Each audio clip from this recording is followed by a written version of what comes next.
Hello, Professor. Thank you for joining my presentation about a plant-based company named Beyond Meat. My name's Arista, and I hope you enjoyed this presentation. Beyond Meat, or J. Green Natural Foods, or Savage River, was founded in 2009 by Ethan Brown, primarily working out of El Segundo, California.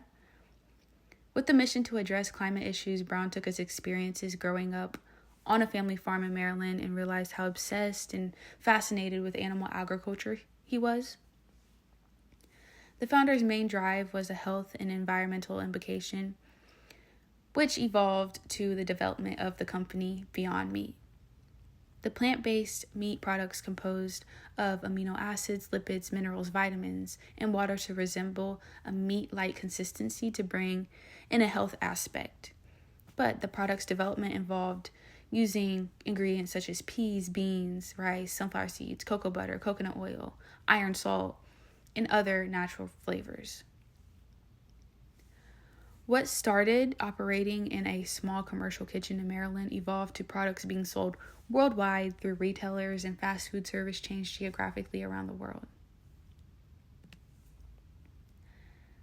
Plant-based meat being in competition with animal-based meats was and still is a very difficult consumer want-to-need product to stand by. As learned through this course, suppliers have bargaining power that can bring pressure to companies in a certain industry by doing a number of things, which include lowering a products/services quality, lowering or hiring products/prices for these products or services, making products/services available to the public or exclusive, etc. Beyond Meat is in competition with suppliers such as Impossible Foods, JBS, Tyson Foods, WH Group, Cargill, Hormel, and Maple Leaf Foods, and many more. But the few that have strong bargaining power over Beyond Meat are Impossible Foods, Hormel, and Tyson Foods. Starting with Impossible Foods, this supplier has products on supermarket shelves and is widespread across different restaurant menus. Next is Tyson Food, which is the logo that comes to the consumer's mind when thinking of a product such as like chicken tenders. Tyson food products are very reachable to the average customer through many local groceries, such as Walmart, Target, Trader Joe's, Sprouts, Whole Foods, and this company processes so many popular brands, such as Jimmy Dean and Hillshire Farms. But lastly, Hormel is a very well-known company that sells products from bacon, sausage, chicken burgers, hot dogs, to now offering plant-based versions of these animal protein products. And since these products are so reachable to the average customer, these suppliers are direct competitors to a company like Beyond Meat. Beyond Meat chooses to in-house some manufacturing activities, but also outsource some of these activities. When companies choose to keep operations in-house, this can make the product or service so much more special and give the company more creative control over the products or services.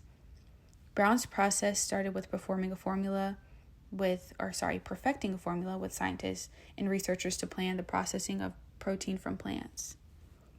Currently, Beyond Meat in-house activities involve manufacturing the woven protein that are in these plant-based meat products alongside with teams of scientists, engineers, and cooking specialists to help improve these products.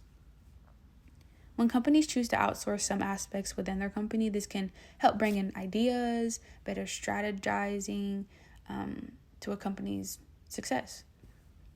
After Beyond Meat outsourced help from the scientists and researchers to develop a plant-based protein that resembles the animal muscle or animal-based meat consumed by the average customer, many operations were moved in-house. And I believe this was a really smart move from Beyond Meat, and that they should keep more operations in-house to help with the innovation and strategizing without too much investment from the competitors in the existing animal-based product or plant-based meat products industry.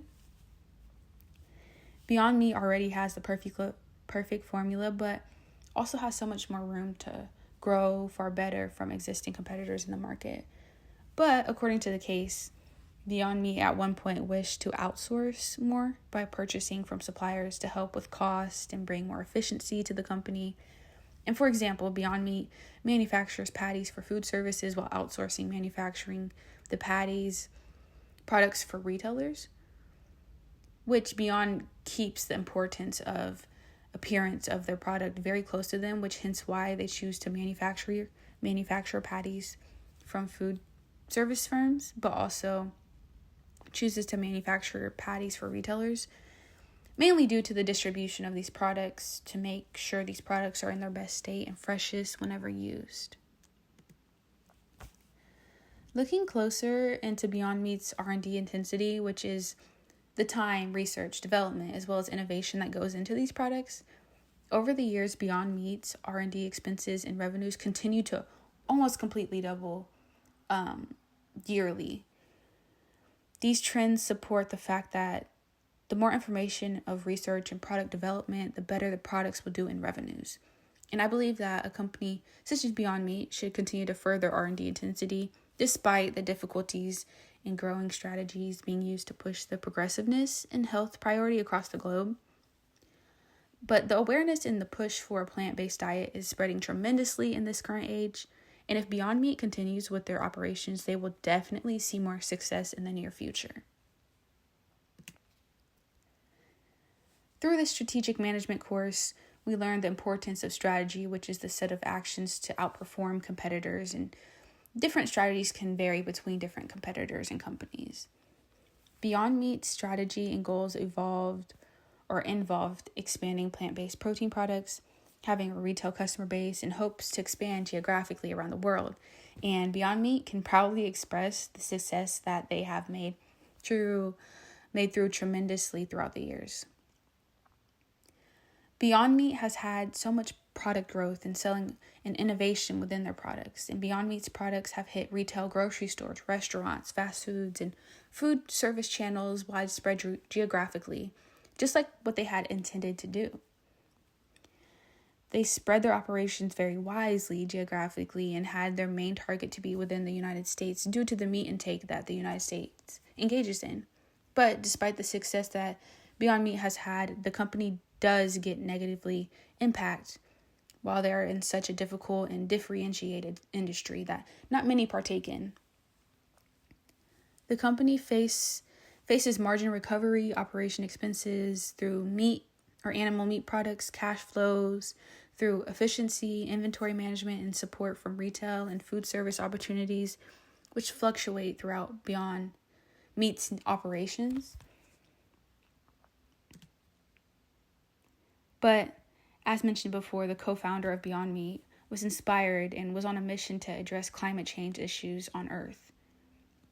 Brown also believed that a switch from animal meat to plant-based meat had many socially beneficial outcomes. And the first outcome Brown believed would be benefited was human health overall improvement. These plant-based meats provide more access to the many amino acids, vitamins, and nutritious ingredients that humans need. And another beneficial outcome involves positively impacting climate change. As mentioned in the case, 18 to about 51% of greenhouse emissions are contributed from the livestock industry. So overall, the switch from animal meat to plant-based meat helps reduce the greenhouse gas emissions that are currently hurting the environment. And a plant-based meat diet could also help address global resource constraints. There are so many political disputes that are happening between countries due to the circumstances and fighting over natural resources provided on Earth. And making this diet switch could definitely help aid any constraints that are happening throughout these politics. But lastly, this switch could also improve animal welfare. So many animals' lives would be saved switching from an animal meat-based diet to a plant-based meat diet, and could bring more care to Earth and natural resources and the living things on Earth. But as far as the future of plant-based meats, I personally believe that there will be a continued increase in the shift of a plant-based diet. Personally, I've been a vegetarian for almost 7 years, and I intake my protein through plants. There is a huge untrue stigma about retrieving protein from plants versus animals, which is that it's quote unquote not considered healthy to do so. And I personally have the same stamina and feel almost the complete same switching from an animal plant-based meat diet to a plant-based meat diet.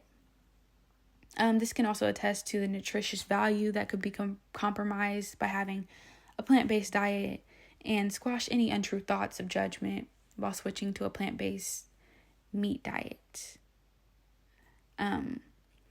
As a part of a plant-based diet, I believe that a plant-based diet will continue to be more mainstream and introduced into many popular food chains around the world.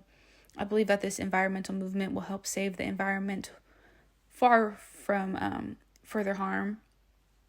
Beyond Meat has definitely changed the food industry game by bringing in more operations and providing long-lasting products that will be sustainable for many years to come. Thank you, Professor, for tuning into my presentation over this plant-based meat company, Beyond Meat. Thank you to McGraw-Hill for being the main reference for this presentation, and have a good day.